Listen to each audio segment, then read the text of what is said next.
వెన్నుపోటుకి 2 ఏళ్ళు.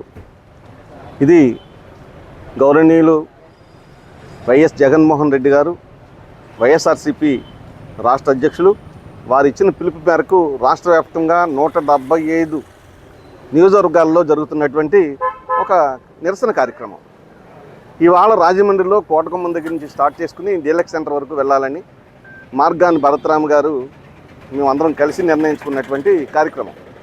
ఈ కార్యక్రమంలో కోటకొమ్మం దగ్గరికి రాగానే వచ్చినటువంటి పోలీస్ వాళ్ళు దరిదాపు 100 మంది 150 మంది పోలీసు వారే ఉన్నారు అక్కడ.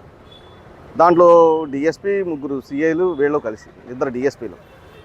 రాగానే చెప్పింది ఏంటి అంటే, మీరు జెండా పట్టుకోవడానికి వీల్లేదు, ప్లే కార్డు పట్టుకోవడానికి వీల్లేదు, ఎక్కడ నిరసన కార్యక్రమంలో భాగంగా మీరు ఏది తగలబెట్టడానికి కానీ లేకపోతే ఇంకోటి కానీ చేయడానికి వీల్లేదు.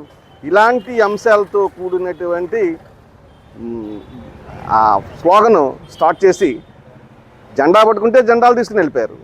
ఆటోలు వస్తే ఆటోలను పట్టుకుని మీకు కేసులు రాసేస్తూ ఉన్నారు. జనాలు వస్తే చెదరగొట్టేస్తున్నారు.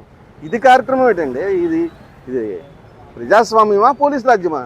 మాకేం అర్థం కావట్లా.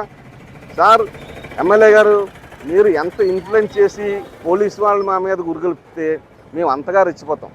ఇది రాజమండ్రి నైజం. ఇది మొన్న మీరు ఆపారు, అది కౌంటర్ ఒక యాక్టివిటీని ఒక 10 మందిని అక్కడ పెట్టి వాళ్ళు వచ్చి అల్లరి చేస్తారండి, లా అండ్ ఆర్డర్ ప్రాబ్లం అండి అని చెప్పేసి ఆపేశారు. కౌంటర్ ఇక్కడ భరత్ గారిని హౌస్ అరెస్ట్ చేశారు.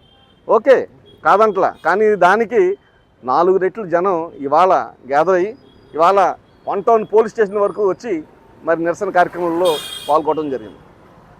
ఈ కార్యక్రమాలని ఇలాగే మీరు అడ్డుకున్నంత వరకు ఇది మీకు మైనస్సే. మీకు జరుగుతున్న దాన్ని ప్రజలకు చెప్తా ఉన్నటువంటి భయం మీరు మొదలయ్యే ఆఫ్ చేయడానికి ప్రయత్నం చేస్తారనేది మా వాదన. జరుగుతున్నటువంటి కార్యక్రమాలన్నింటినీ తెచ్చింది భరతరామ్ గారు, ఇవాళ అనుభవిస్తుంది మీరు.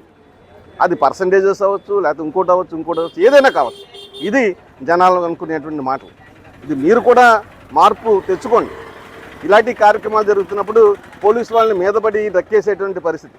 భరత్ గారు ఒంటి నిండా గోళ్ళ గీతాలే, గోళ్ళు పెట్టి రెక్కేశారు.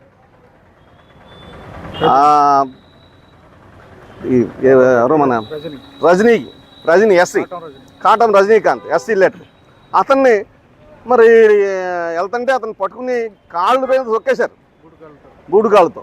మరి అతనికేమో బొట్టన వేలు ఫ్రాక్చర్ అయింది, ఇవాళ హాస్పిటల్లో వైద్యం చేస్తున్నాం. అది వేరే విషయం ఇవన్నీ. కానీ మీ విధానం మార్చుకోకపోతే ఇంతకు 4 రెట్లు మీరు నష్టపోతారనేది మాత్రం స్పష్టమైనటువంటి. Thank you.